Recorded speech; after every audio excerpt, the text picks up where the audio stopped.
Good evening. My name is Crystal Crockett, and I am the President CEO of Sistah's House of New Beginnings. It is my pleasure to be with you all on this evening as I interview Dr. Joyce Clark.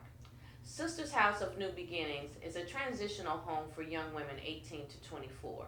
It's designed to help young women go from an unproductive, negative environment to being self sufficient and independent by being able to become who God has created them to be.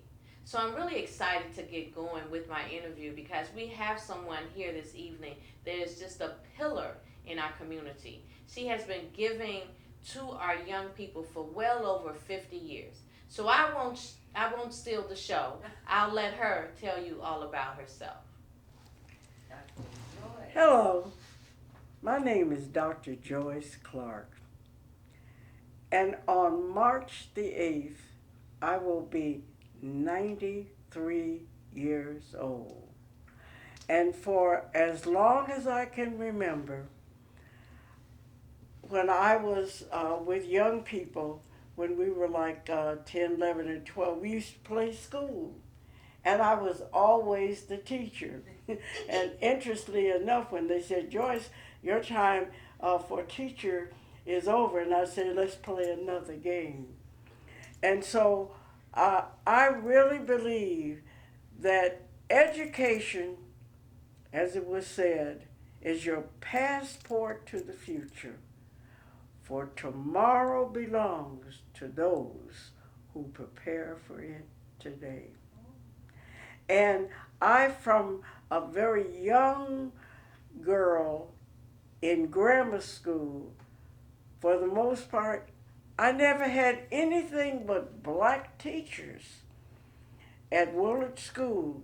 And then I went to DuSable High School, and here again, all I had were black teachers. And I can remember when I was in elementary school, Dr. Ruth Allen Fouché got her doctorate from Harvard in African drums. And when she got her degree, she came to school and she said, I want to show you what my degree. Well, when the drums start going, I started going. Mrs. Calvert said, we do not go. Dr. Fouché said, let her alone. She is getting the message. And then I went to DuSable High School. And I had Mr. William Stratton was there. And Mr. Stratton, when we went in this class at DuSable, because most of my teachers were black, because it was segregated. Mr. Stratton put on records, and he said, all right, you all go in there. We did all of our dancing and everything, and he stopped. He said, everybody's got rhythm, right? All black folks have rhythm. He said, no, Earl don't have no rhythm. And so he said, anytime anybody comes and tell you everybody does a certain thing, then you must question it. And he said, for the rest of your life, when someone tells you something, you have to check it out. And I think if I can go back in elementary school. Well, Dr. Joyce, I don't want to cut you off, but let's have the interview because you are a boatload of information. Yes, indeed. And I know you have so much experience right. that we can go on and on and on. But I want to thank you for allowing Sistah's House to come into your beautiful home and to sit down and talk with you. So on behalf of Sistah's House and all those that will hear your wonderful interview, I thank you. You are welcome. The reason why I want to work with you is everyone's always talking about our young girls, but you're trying to do something about it. Yes, ma'am, I am. Well, thank you. Well, we'll get started with the interview.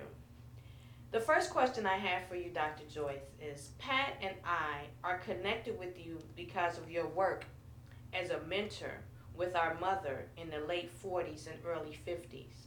Can you tell us how did it get started for you? What led you to do the work with the young girls? Well, your grandmother and grandfather were Helen and John Dawson, Yes. and we lived on the south side in Chicago at 4815 Champlain. And we were in the Champlain Hotel, uh, but it was a good place. Helen and John got a chance to go to Ida B. Wells' homes. They were only taking couples, and they went to Ida B. Wells, and there with your mother and her sister and Jeanette, and they went to Ida B. Wells. Your grandmother called and said, "You know what, Joyce?"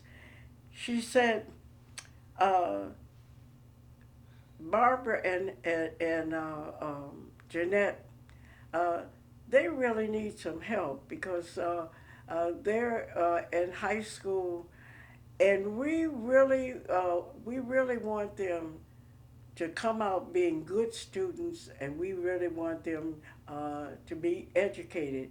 So could you take some time and come and be with them?" Okay. And so I said yes. And I went there, and here there were about 10 or 12 girls, and they were in high school, and I was in college. And every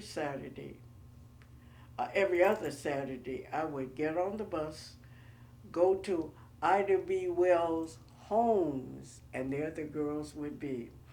And that was mentoring. Okay. I What was was the their name mentor. of the organization? The Sheroes, I think. Alicia Mees? Yeah, Am the I Lisa saying it correct? Right. I don't know, but whatever we said, we made it right.